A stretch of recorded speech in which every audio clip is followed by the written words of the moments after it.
आशीर्वाद वह अदृश्य शक्ति है जो हमें हर कदम पर संभालती है। जीवन में कितनी भी कठिनाइयाँ क्यों ना हो, आशीर्वाद हमें सच्चे मार्ग पर आगे बढ़ने का संबल देते हैं। जब हम दूसरों का भला चाहते हैं और अपने कर्मों में सच्चाई रखते हैं, तब आशीर्वाद हमारे जीवन को आनंदमय बनाता है। आशीर्वाद न केवल हमें सफलता की ओर ले जाता है, बल्कि हमें भीतर से शांति और संतोष भी प्रदान करते हैं। Blessings are the invisible force that supports us at every step. No matter how many difficulties we face, blessings give us the strength to move forward on the right path. When we wish well for others and remain true in our actions, blessings illuminates our lives. They not only lead us towards success but also brings peace and contentment from within. So with this very positive note, let us start solving the questions for UPSC Maths Optional from the year 2024. So welcome to you all. So this is our question. H is a subspace and it is spanning by the vectors vector v1, v2 and v3, and we have to find a basis and dimensions of H, और उसका extend the basis of H. Okay, extended basis भी हमें निकालना। Now we all know कि हमारे जो bases होते हैं they are linear independent, ठीक है, and जो subspace है वो span हो रहे हैं इन vector से। तो if they are linear independent, तो इजीली दिल विद बेसिस, ठीक है। अगर ये नॉट लीनियर इंडिपेंडेंट होगा, if they are not linear independent, ठीक है, then we will identify, we have to find a subset of these vectors। फिर हमें एक सबसेट निकालना पड़ेगा ऑफ these vectors, ठीक है, subset of these vectors that forms a basis,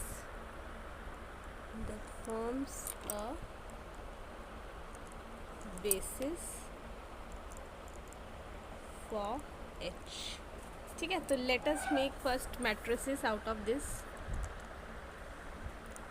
तो इसमें क्या होता है, रूल, चलना रो वाइज है, चलना रो वाइज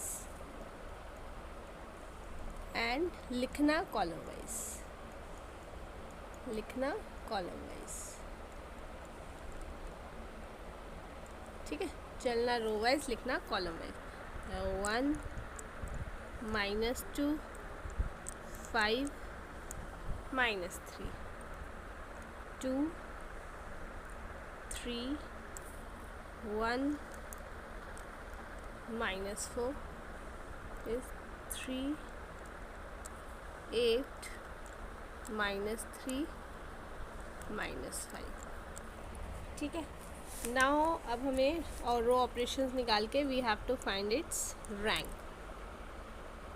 तो ये आ जाएगा 1 2 3, इसको 2 टाइम्स करते हैं हम। अगर मैं लिख देती हूँ, आप किसी भी ज़रूरी नहीं है कि जो मैं आपको बोल रही हूँ आपको इस रो ऑपरेशंस लगाने हैं, ठीक है, रो या column, entirely based on you. 1 2 3। Now अगर मैं R2 को लिख दूँ, R2 + 2 टाइम्स R1, ये तो 0 आ जाएगा, ये 7 आ जाएगा, ये हो जाएगा 8 14,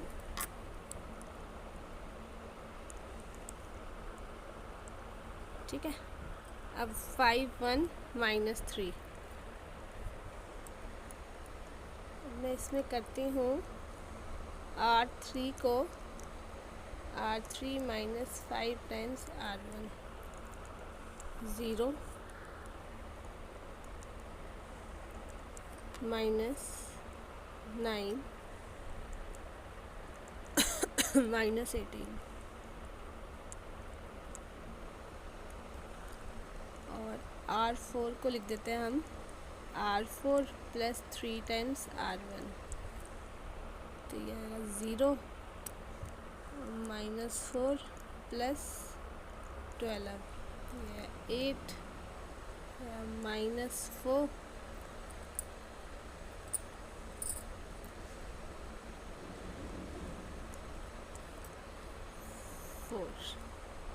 ठीक है।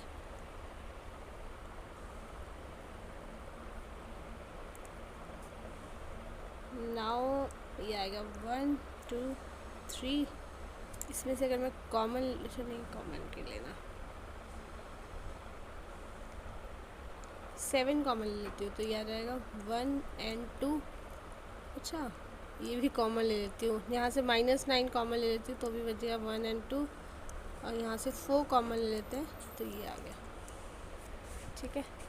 इट इज़ 1 2 3 0 1 2, और ये तो 0 0, ठीक है।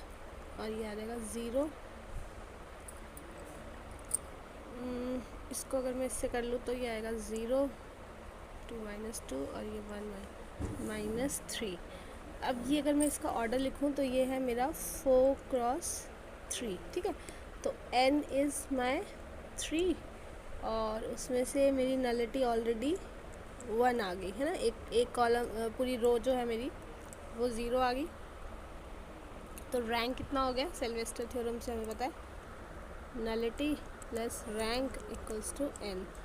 रैंक कितना हो गया, 2 रैंक हो गया इसका, ठीक है। अब देखा जाए तो जो हम इसके स्टार्टिंग के वेक्टर्स है वो इसके बेसिस आ गए, है ना।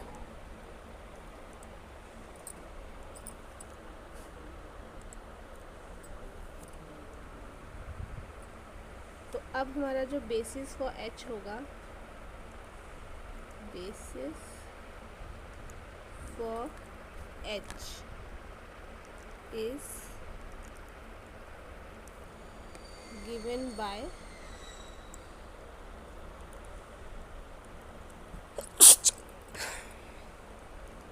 First 2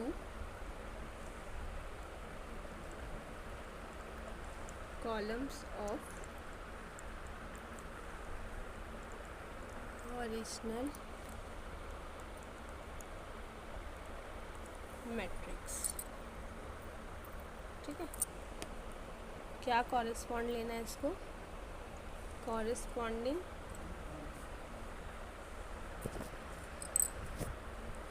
to pivot columns, to pivot columns in row reduced form।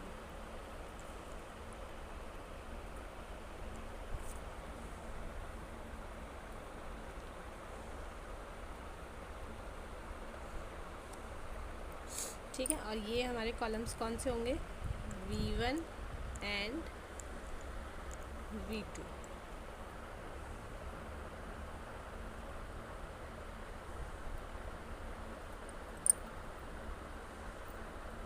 ना अब हमारे पास देखो बेसिस तो आ गए। बेसिस कौन कौन से हो गए, 1 -2 5 एंड -3 ये v1 है, और 2 3 1 एंड -4 ये आपका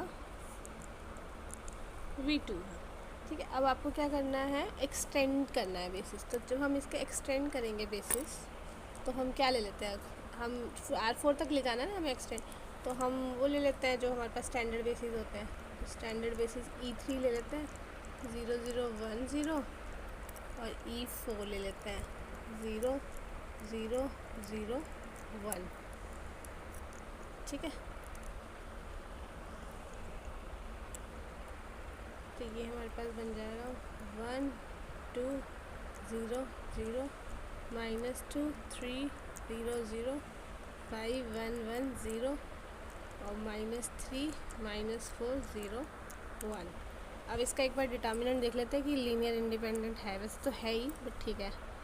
तो ये आ जाएगा आपका 1 इंटू डिटर्मिनेंट ऑफ 3 0 0 1 1 0 -4 0 1 -2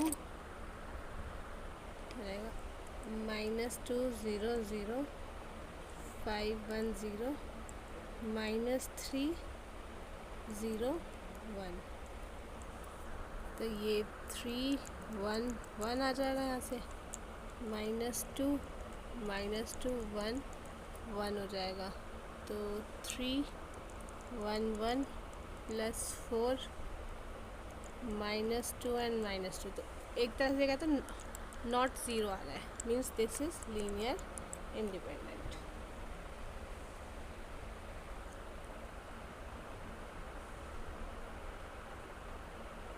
ठीक है, तो हमारा जो एक्सटेंड आंसर आ जाएगा कि बेसिस कौन कौन से V1 V2 है, और जब एक्सटेंड किया हमने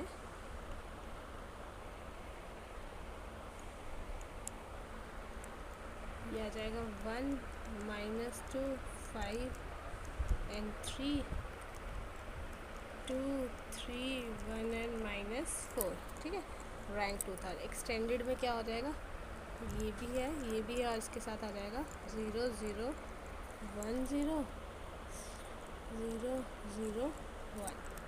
ठीक है, this is our answer.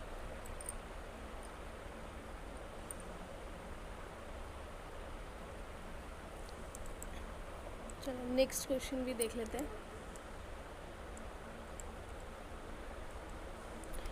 R3 से R3 हमारा लीनियर ऑपरेटर है, और V1 V2 V3 भी तो basis. Suppose that T V1 हमारा ये है, T V2 है। Find the basis of the range space and null factor. Okay, ठीक है, तो अब हमें क्या करना है, फर्स्ट चीज़ इसमें करनी है बेसिस फॉर रेंज निकालते हैं हम पहले। Basis for the range space है ना,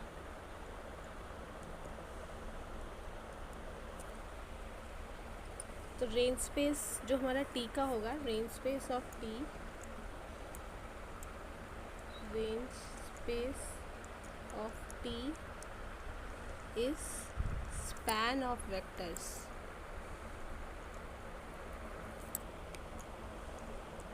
T V1 T V2 और T V3। ठीक है, now we need to find these vectors are linear independent. ठीक है, ये हमें लीनियर इंडिपेंडेंट चेक करना है, तो हम कर लेते हैं। तो चलना रो वाइज है, लिखना कॉलम वाइज है। चलना रो वाइज है, लिखना कॉलम वाइज है। चलना रो वाइज है, लिखना कॉलम वाइज है। ठीक है, तो अगर हम इसका देखें, ये आ जाएगा 1 1 2 0 -1 -1 0। ले, ये तो आपका क्या हो जाएगा, लीनियर इंडिपेंडेंट नहीं है, 0 0 आ गया। ठीक है, तो हमें पता चल गया कि रैंक कितना आ गया इसका, 2। रैंक जो है इस मैट्रिक्स का 2 आ गया। तो basis for the range space of T क्या हो जाएगा, 2 ही रहेगा। अब तो 3 तो आ नहीं सकता,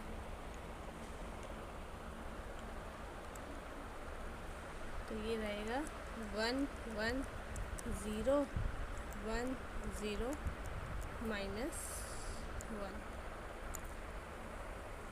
ठीक है, ये हमारे बेसिस आ गए। नाउ अब हमें बेसिस निकालिए, तो रेंज स्पेस के लिए था। सेकेंड चीज़ हमें निकालनी है बेसिस फॉर नल स्पेस। तो रेंज स्पेस था, बेसिस फॉर रेंज स्पेस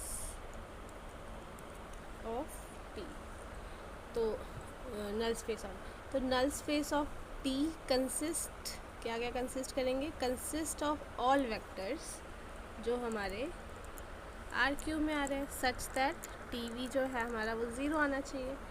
ठीक है, और T represented by the matrix A with respect to basis B। तो हम A हमारे पास मैट्रिक्स हमें पता है 1 1 0 1 0 -1 2 1 -1। ठीक है, अब हमने इसकी वो निकाल ली थी रो रिड्यूस्ड फॉर्म भी, तो वो हमारे पास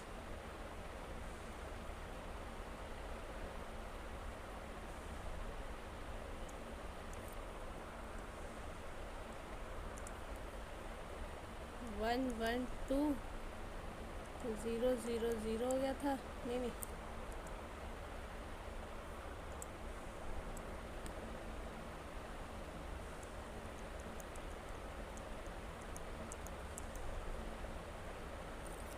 ठीक है।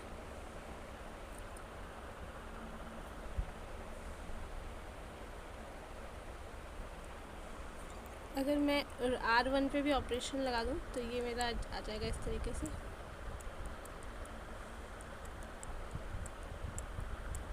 -1 कॉमन ले लिया तो ये मेरा बन जाएगा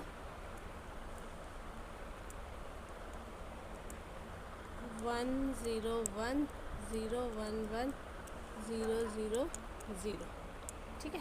तो इसको आप XY के फॉर्म में ऐसे लिख सकते हो, x1 plus x3 equals to 0, x2, ठीक है। तो अगर आपने एक वेरिएबल को हम कुछ ले लेते हैं, x3 को अगर हमने t ले लिया तो x1 क्या हो जाएगा, -t हो जाएगा, और x2 भी हमारा क्या हो जाएगा, -t।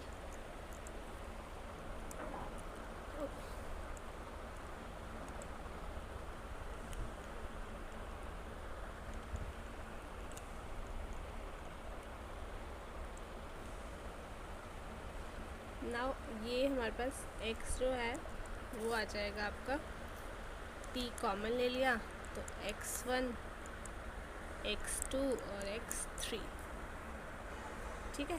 तो इट मीन्स कि null space of T is spanned by vectors,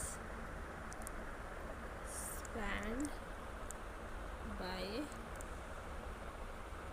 vectors, ठीक है, -1 -1 एंड 1, ठीक है, इन टर्म्स ऑफ बेसिस। तो नल वेक्टर को हम और कैसे लिख सकते हैं, तो ये आ जाएगा आपका -v1 -v2 प्लस v3, ठीक है। तो हमारे पास नल स्ट्रेन स्पेस का ये हो जाएगा 110, और नल स्पेस का क्या हो जाएगा,